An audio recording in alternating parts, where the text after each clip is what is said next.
just so we can illustrate this a little bit better. The rack bar that's coming out the end of your rack here, you're going to put this on. You're going to tighten this down. When you're doing, if I can manage it, you're going to have to I recommend using some thread lock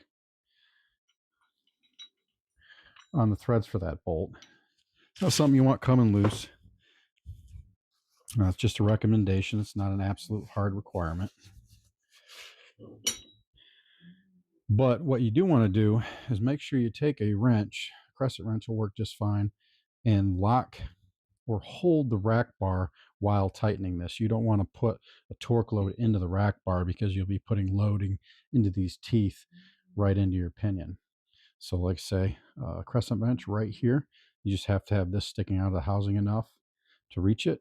You'll do that for both sides. The crescent wrench will always be on this side. This is the driver's side. Again, I recommend putting a little thread lock on your bolt. Put it in and tighten it down. Make sure when it's in place that the countersink here is facing toward the rear of the vehicle and that this is level.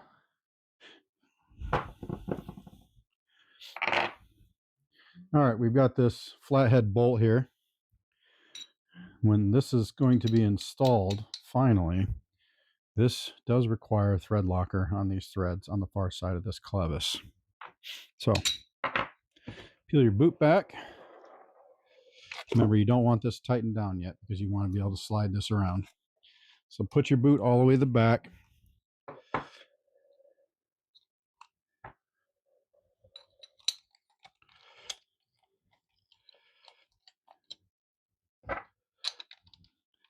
Don't forget your thread locker. Core is a 5/16 hex.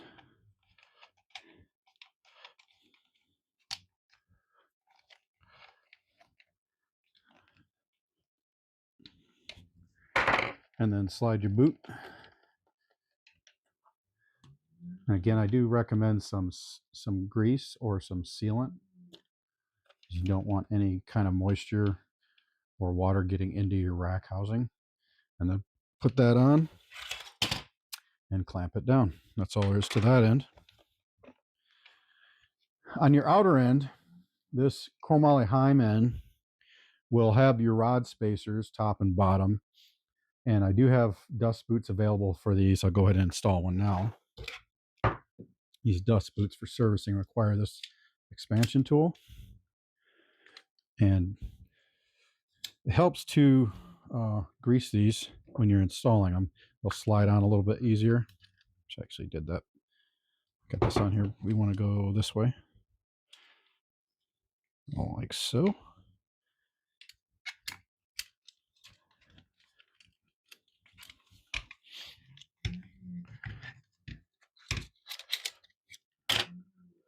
And when you're installing this in the vehicle, just make sure that this boot lip isn't getting snagged in between your rod end spacers, just so you don't tear it or, kind of not get the assembly fully seated. And then you're just dropping your bolt through and tightening everything up. Everything in the assembly is either stainless, aluminum, or coated steel. You can use a needle if you'd like to put grease inside this boot. And then on this boot here, it's very tight. And what I recommend doing is greasing the surface of this clevis here, the ball joint itself, and the inside of the boot, so that everything slides real nice and easy in there. And then the last part of the assembly would be putting that back into its groove. And like I mentioned before, tighten your clamp down and you're all set.